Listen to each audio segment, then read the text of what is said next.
Alors on est place de l'Hôtel de Ville et c'est un pudding qui a été organisé par l'association International Campaigns contre la vivisection qui est utilisée dans les laboratoires pour les expériences, mais bien entendu nous sommes aussi contre tout usage de la fourrure et tout ce qui peut et de la souffrance animale.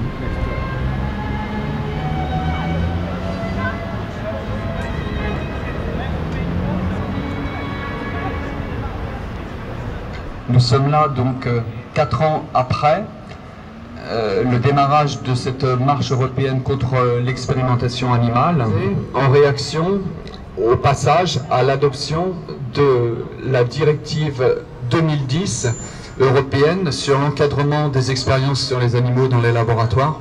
C'est donc un moment particulièrement fort et solennel que celui aujourd'hui.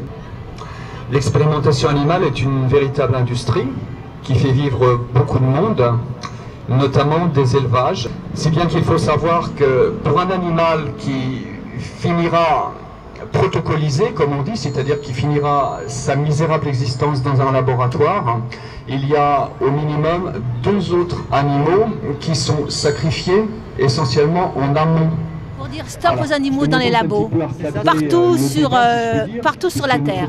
Il faut qu'ils soient considérés parce que c'est nous-mêmes et notre descendance que nous considérons. À nos voisins belges par exemple, qui eux ont même un ministère du bien-être animal. Voilà. En France, on est très dans les habitudes, dans la tradition, on a toujours une résistance au changement et on a du mal surtout à s'informer, à être informé de ce qui se passe réellement. C'est vraiment aux citoyens d'aller chercher l'information, elle n'est pas facilement accessible.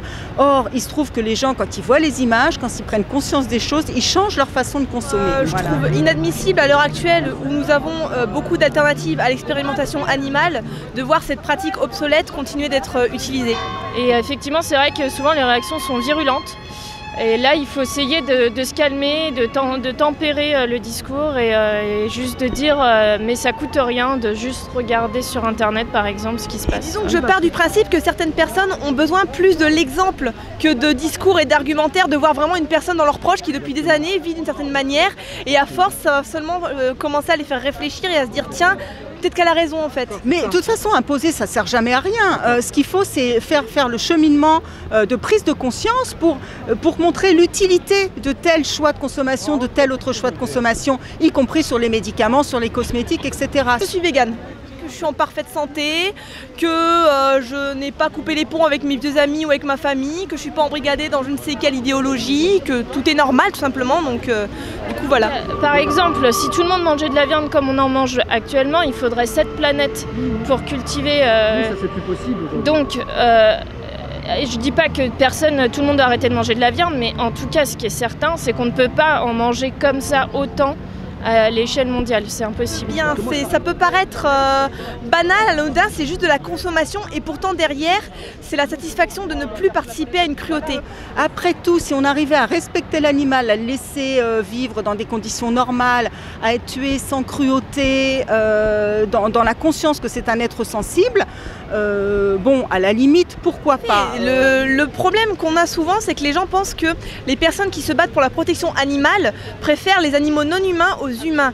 Or, c'est vraiment global. Il n'y a pas de différence. C'est pas parce que je me bats pour un chien, un chat, une vache ou un cochon que je vais pas me battre pour un humain qui souffre ou qui a faim.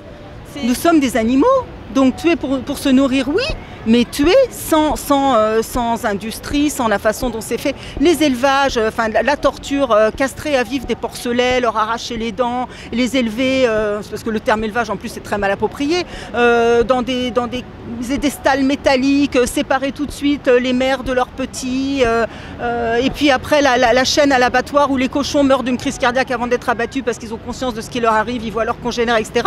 Tout ça c'est insupportable. On voit effectivement ce que certains humains sont capables de faire à d'autres humains et on fait la même chose de façon encore plus déconnectée avec les animaux. On n'est pas des êtres raisonnables dans le sens où on ne prend pas conscience de nos expériences passées et je suis persuadée, moi, que ce qu'on se permet de faire sur l'animal, on se permet aussi de le faire sur l'homme et qu'il y aurait moins de cruauté de l'homme sur l'homme s'il y avait moins de cruauté de l'homme envers l'animal.